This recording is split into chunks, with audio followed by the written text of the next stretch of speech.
If this is your first time here, some of what happens today connects to earlier chapters. So if you want the full experience, start from the beginning. Otherwise, let's keep going. Before we continue, a quick reminder. In the last part, Robert, Eddy, and David discovered something shocking. Their separation wasn't an accident. It was part of a study. Researchers had followed them for years. Their childhoods had been documented, and the files containing the answers were sealed until 2066. But one question was becoming impossible to ignore. If this was a scientific study, why were their families chosen so carefully? And that's where this chapter begins. There is something deeply unsettling about learning that your life may have been planned by someone else. Not guided, not influenced, planned.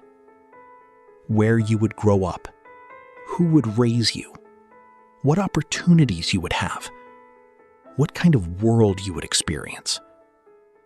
And then someone would sit back and watch. Robert Shafran was beginning to realize that his childhood may have been more than a childhood. It may have been data. And the deeper he looked, the worse it felt. To understand what happened, we need to go back, not to 1980, but to 1961. The year 3 infant boys were placed into 3 separate homes. At the time, nobody knew what was really happening. Not the families, not the children, not even the people who trusted the adoption process completely. America was different then. The country had enormous faith in science. Researchers were seen as problem solvers, experts, people searching for answers. And one question fascinated psychologists more than almost any other: nature versus nurture. Are we shaped more by our genetics or by the environment around us? Dr. Peter Neubauer believed he could help answer that question. And he believed he had the perfect subjects. The idea sounded simple. Take identical children, place them in different environments. Observe what happens. Because identical siblings share the same DNA. If their lives turn out differently, perhaps the environment is responsible. If they remain similar, perhaps genetics plays the larger role. From a scientific perspective, it sounded powerful. But there was a problem. Most separated twins weren't separated intentionally. Their environments often ended up being fairly similar. That made the data messy. So, according to what investigators later pieced together, the study aimed for something different, something cleaner, something more controlled. 3 families, 3 social classes, 3 different worlds. Eddy's family, upper middle class. Robert's family, middle class. David's family, working class.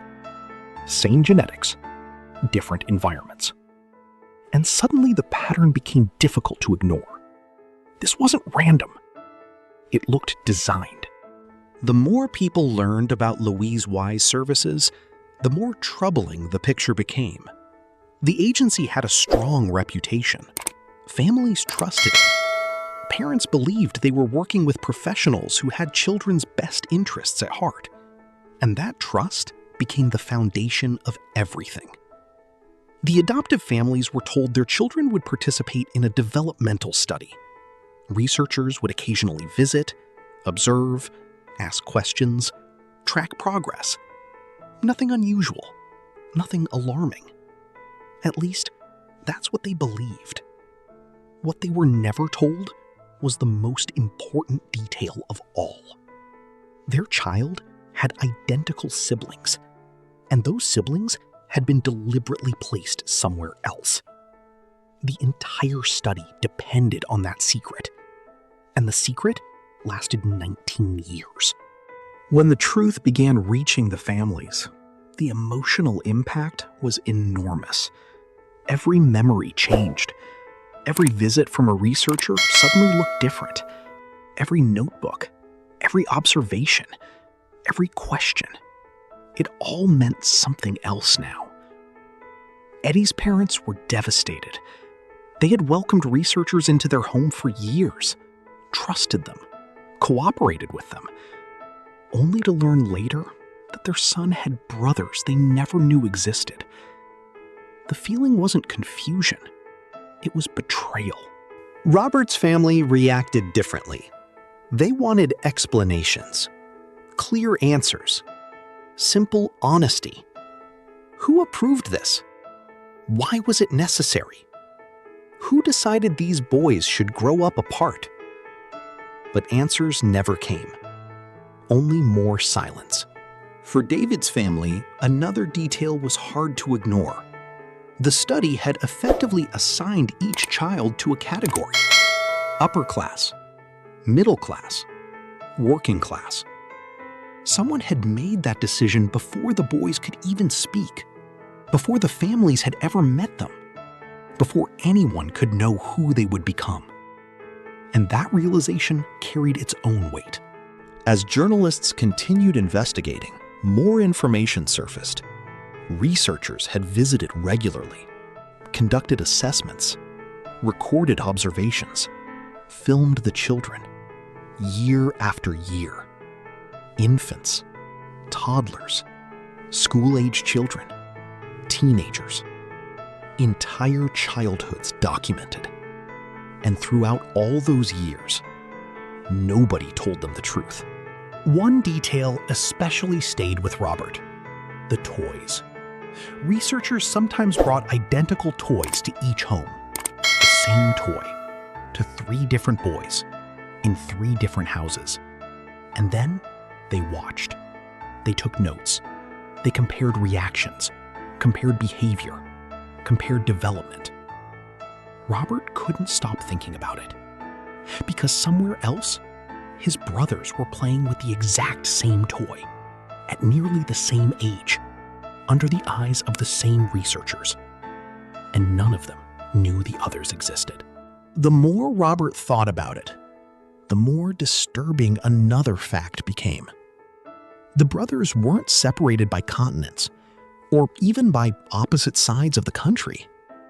They lived relatively close. Researchers traveled between them, back and forth, year after year, watching 3 identical children grow up, knowing exactly where all 3 were, knowing exactly who they were, and never once saying, "You have brothers." Then another discovery emerged. There was footage, actual footage, years of it, recordings of the brothers growing up, videos they had never seen, moments they didn't even know existed, stored away, locked inside the archive, alongside everything else. And just like the files, the footage remained sealed. That raised a question Robert couldn't escape. If the research was legitimate, why hide it? If the study could withstand scrutiny, why lock it away for decades?